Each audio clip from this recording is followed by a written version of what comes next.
আমি 96 পৰা দলঙৰ কাম কৰি আছোঁ প্ৰত্যেক বছৰ মানে এবছৰত অন্তত 6-7 বাৰ মানে দলংখন বনাব লাগে মানে যাতায়াতৰ হেৰি মানে সেইটো বেছি বহুত বাইক আহে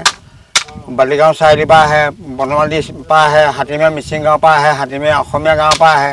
গুঞ্চাবাৰীৰ পৰা আহে একেবাৰে ৰতনপুৰ নয়াবজাৰলৈকে বুলি পেলাই এইপিনে বালিগাঁও হৈ ওলাই যাব পাৰে কিন্তু পহুমাৰ পৰা বুলি পেলাই ভকুতদালৈকে যায় কিন্তু আমাৰ এতিয়া বনমালী হাই ছেকেণ্ডেৰীলৈ ল'ৰা ছোৱালী যাব লাগে ল'ৰা ছোৱালী মানে আমি দলং ভাগি থাকিলে কেতিয়াবা ভূৰে পাৰ কৰিবলগীয়া হয় ভূৰত চাইকেল নিবলৈ অসুবিধা হয় বৰ জমযাতনা হয়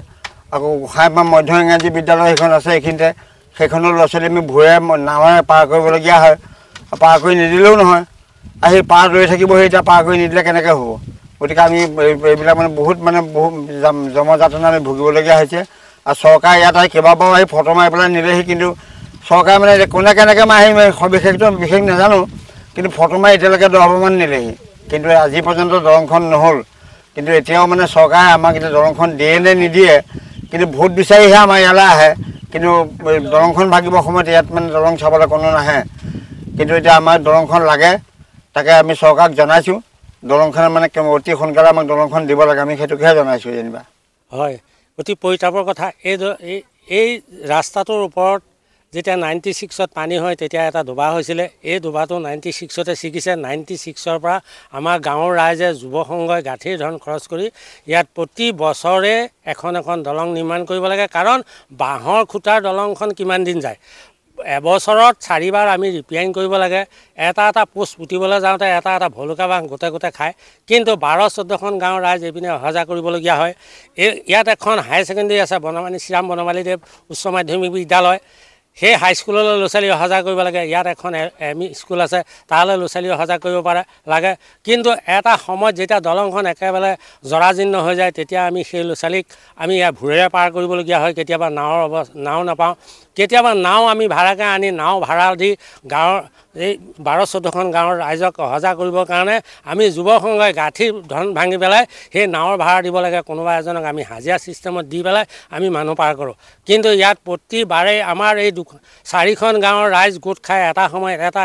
সিদ্ধান্ত লৈছিলে যে আমি গোটেই 4খন গাঁৱৰ ৰাইজ গোট খাই আমি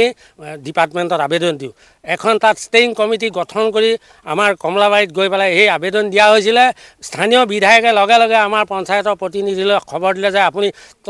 ইমিডিয়েট গৈ পেলাই দলংখন চাই আহক তেতিয়া প্ৰতিনিধি আহি এই দলংখনৰ পাৰত দলং চাই থাকোঁতে মই নিজে আহি পাইছোঁ তেখেতক ক'লোঁ যে গজেন তুমি কি চাবলৈ আহিলা তুমিতো বাৰম্বাৰ তোমাক দেখুওৱা আছিলে তেতিয়া কোনোবা দুজনৰ আগত কৈ গ'ল হেনো এইটো এটা গৰু বাটহে 12-14খন গাঁৱৰ মানুহ অহা যোৱা এটা গৰু বাটেদি 12-14খন গাঁৱৰ ৰাইজ অহা যোৱা কৰে নেকি এখন হাই ছেকেণ্ডেৰী আছে এই গৰু বাটেদি হাই ছেকেণ্ডেৰীলৈ অহা যোৱা কৰে নেকি এখন এম ই স্কুল আছে তেতিয়াহ'লে তেখেতসকলে কি বুজি পালে আমি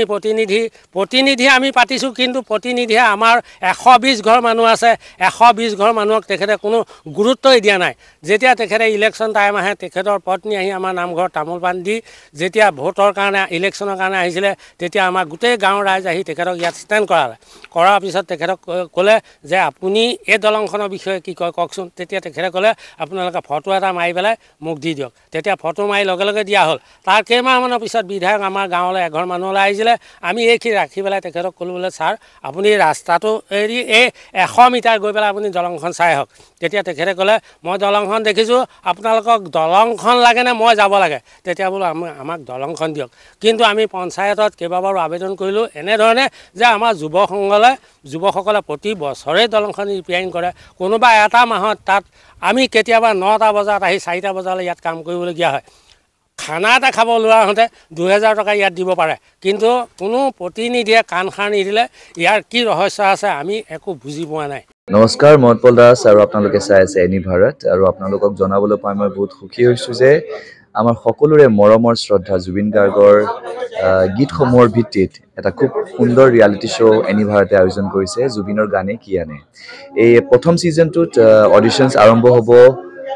আগষ্টৰ পৰা অসমৰ বিভিন্ন জিলাত গতিকে মই সমূহ কলাকুশলী বিশেষকৈ যিসকল প্ৰতিভাশীল গায়ক গায়িকা আছে আমাৰ সমাজত তেওঁলোকলৈ মই এটা আহ্বান জনাইছোঁ তেওঁলোকে প্ৰস্তুত হওক এই ৰিয়েলিটি শ্ব'ৰ বাবে আৰু তাৰিখটো হৈছে 15 আগষ্ট 2024 চন এনি ভাৰতৰ অডিশ্যন জুবিনৰ গানে কি আনে